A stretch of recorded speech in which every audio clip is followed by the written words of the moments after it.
Hey, beautiful people. Take 3. Like, I did this the third time. Third time's the charm, that's what they say. But, today's video is going to be based on the seeds of bitterness and John 3:16. For God so loved the world that he gave his only begotten son. What are the seeds of bitterness? Basically, the seeds of bitterness are those reactions that you have from unforgiveness. Let's say someone did you wrong, traumatized you, the works, and you separate from that person. You just like, hey, I'm done dealing with this person. And then the Lord finally convicts you to the point where you're just like, I really should forgive this person.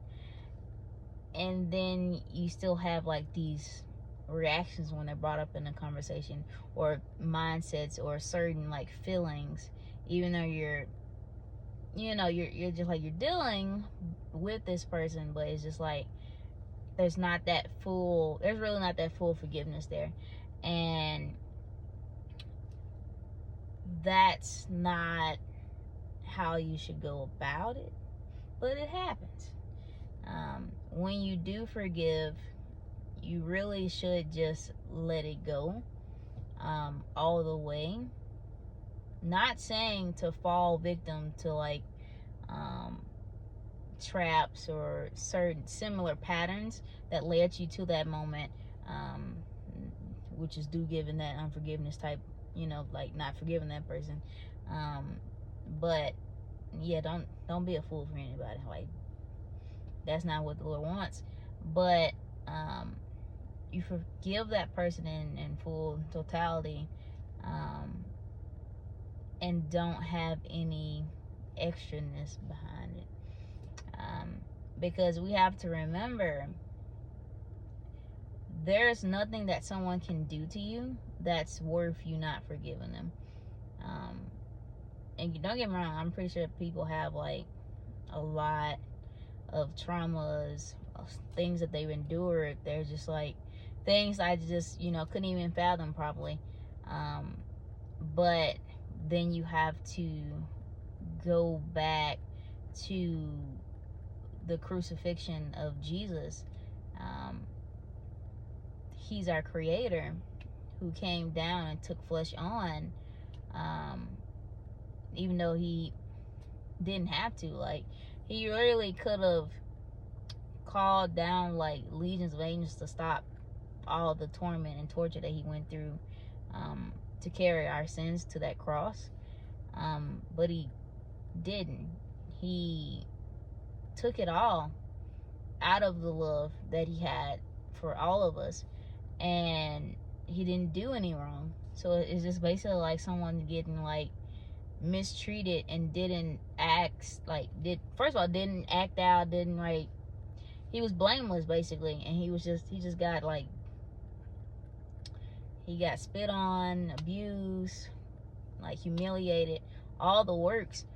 Everything basically that falls into the category of someone not deserving your forgiveness, he went through in that short span, and he still forgave.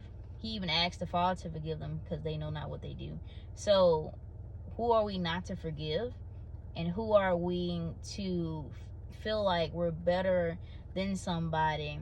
Like we're having, I'm the bigger person. Nah, it's you did wrong, I did wrong. Let's move on. I'm going to pray for you and continue to pray for myself too, because you can't exclude yourself. Because getting through unforgiveness is something that you really have to take to the Lord so that you can get the proper healing that you need. So yeah, basically, like, God gave his son, allowed his son to go through that, who are you not to forgive? Who are you to live a life of holding all that against all those people, when God gave his only son? God endured witnessing what his, like, come on, like, that's wild. Like,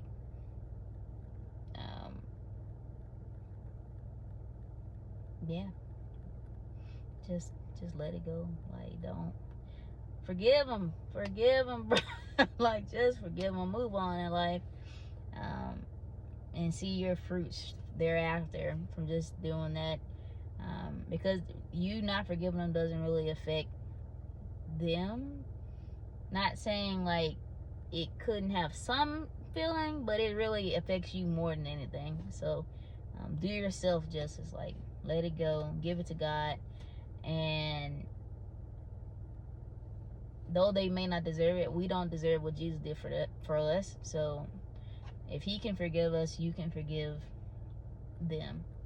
And if you want his forgiveness, you have to forgive them, because that's one of the number one things that are leaving Christians to hell now, or leading Christians to hell now, is unforgiveness. So let's just check that off our docket of things we don't want to be sent to hell for, because it's unnecessary. But love y'all, be blessed, please blood Jesus, stay prayed up.